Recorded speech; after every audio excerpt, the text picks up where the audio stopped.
It doesn't take rocket science to figure out what my life has been missing, but here we go.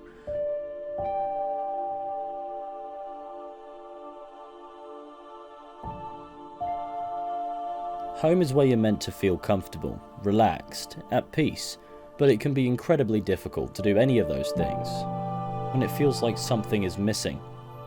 Well, that little something has been my reality for a while.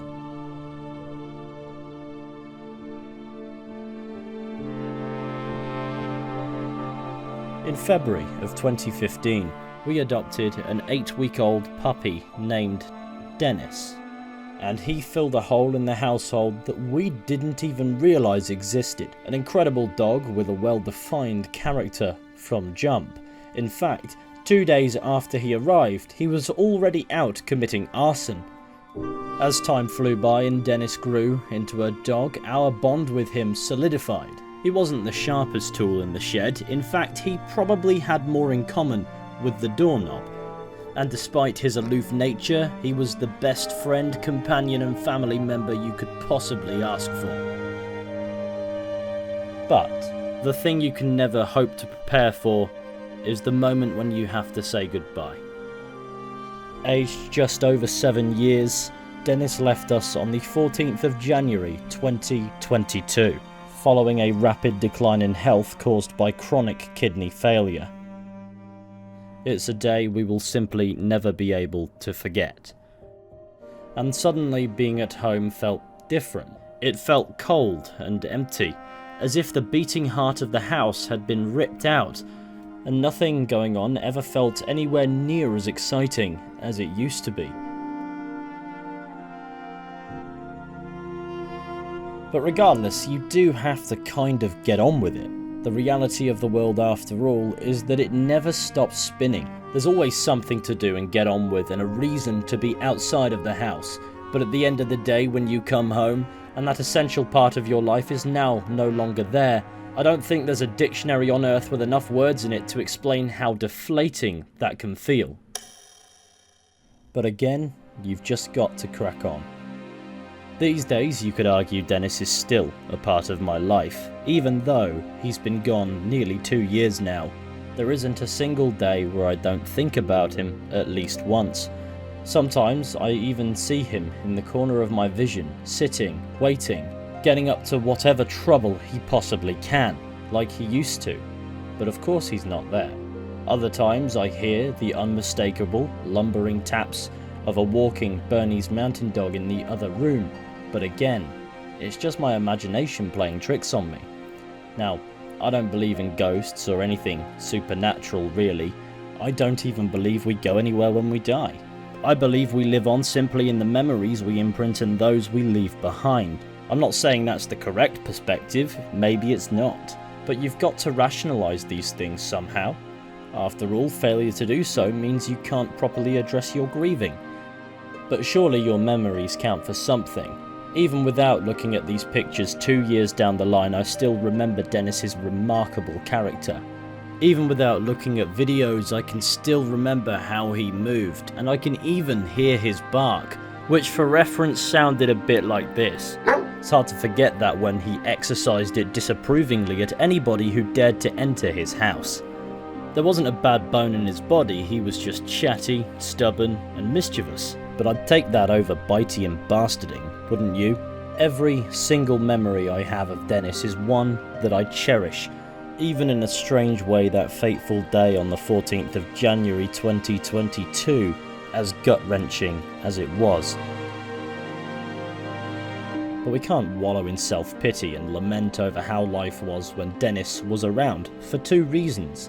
Firstly, he's still with us. His ashes sit atop a set of drawers in the living room. Please don't ask about the traumatized Dipsy. And the second reason is life carries on regardless of whether or not you're actually paying attention to it. You can either be ready for the next chapter, or you can simply wish you were.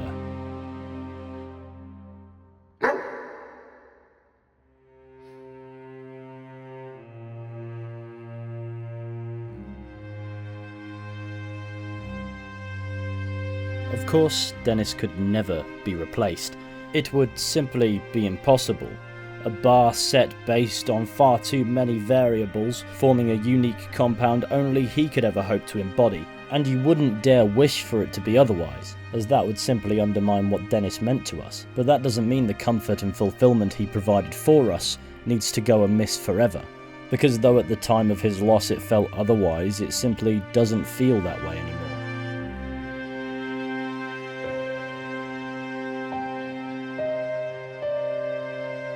There would be no world in which it would be remotely possible to forget Dennis. But it's a new day. In fact, it's been over 700 new days since, and it's time to get up, make a brew, and move forward. After all, what's the alternative? Being miserable forever? I'd like to think Dennis wouldn't want that, but maybe that's a somewhat anthropomorphic statement. If he was here as long as he was fed, walked and petted, I don't think he would be fussed, and I do miss the dog's indifference to the daily struggles of humanity. I guess you could call that purity.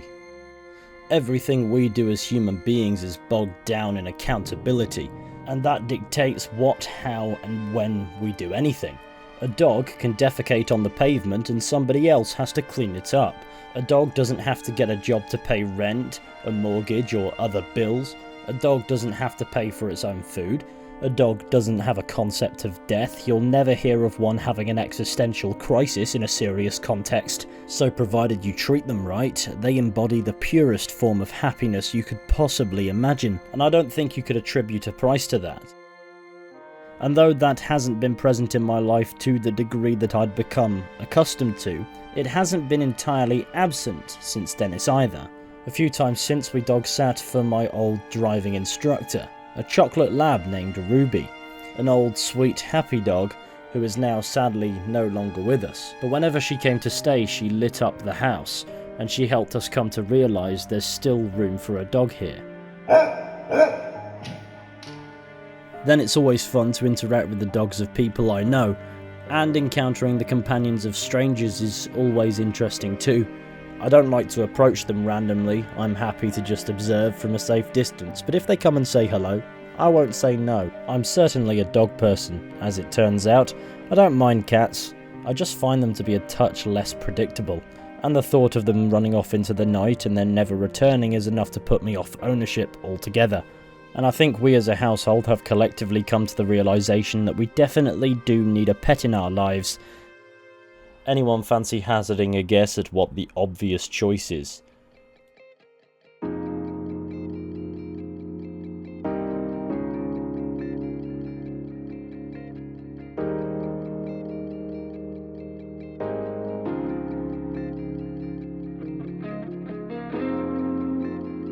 So in the months running up to Christmas, we've been preparing for that next chapter, slowly but surely getting the house back into shape.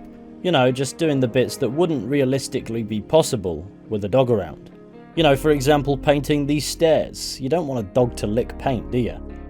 And you know that puppies are curious and destructive things. They'll eat whatever they can get their paws on. But it is an exciting time. I try to talk myself out of that excitement because waiting when you're excited is somewhat torturous. But thankfully I've got plenty to keep me busy until the puppy finally arrives. And don't worry, we're not going to make you watch this paint dry.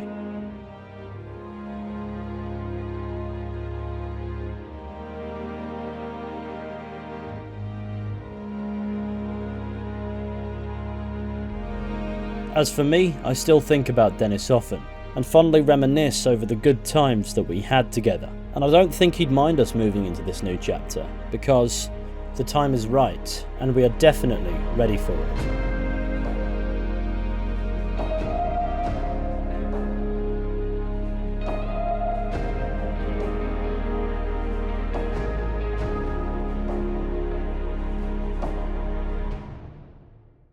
And I think that satisfyingly covers the heart-on-sleeve bollocks portion to this video. I suppose everybody knows what this next part is going to be though, and as of recording this final portion, it's Christmas time now. And yes, the weapon is here now, so I suppose I'm supposed to rip the plaster off at this point and introduce you all to him. So meet Angus, a German Shepherd aged just over 8 weeks. who you will no doubt be seeing much more of, because if you've been watching me for long, you probably know that I absolutely adore dogs. And this is of course the most interesting thing to happen in my life this year, but that's another problem. I thought I'd give him a couple of days to settle in before shoving a camera in his face, as I felt it best not to overwhelm him, but he did try to eat the camera, so all bets are off now. I think it's fair to say that Angus is a character and a half, but don't be too fooled by his cuteness. Like any puppy, and any German Shepherd, he's a right handful, and that's kind of the point. After all, having a dog in your life is not just a privilege, it's a responsibility. So I'd imagine there's going to be lots of poop scooping, training and walking when he gets to that point, and I've been looking forward to that. I think we all have. It's the start of a new chapter. There's certainly going to be no shortage of dog-related tomfoolery for a bit, and that's definitely one of the things that have been missing. And on that front, Angus has wasted absolutely no time getting to work. He's a curious and confident puppy, and like any puppy, he wants to chew things. For example, feet. And when he's not trying to commit a murder, he's snoozing, never actually in a bed, typically right next to it. But the main thing he's been doing, aside from attempting to eat the radiator, is stealing the hearts of everybody who lays eyes upon him. Because not only is he a beauty of a little dog, but he's also just a good boy. And here he is trying to steal some wine. Of course, he won't stay this small forever. And we've only just met, we're only just really getting to know him. And vice versa, he's only just coming to get to know us.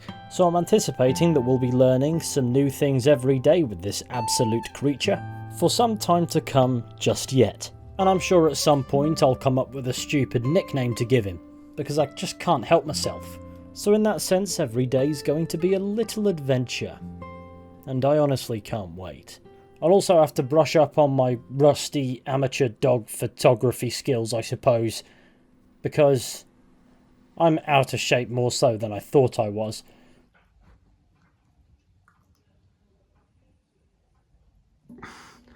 Oi, none of that.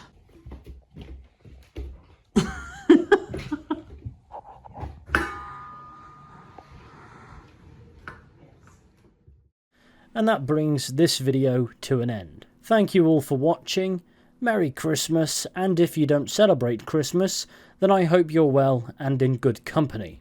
I'm sure this channel's usual programming will resume at some point, and with any luck, I will see you all then. But until next time, take care, and goodbye everyone.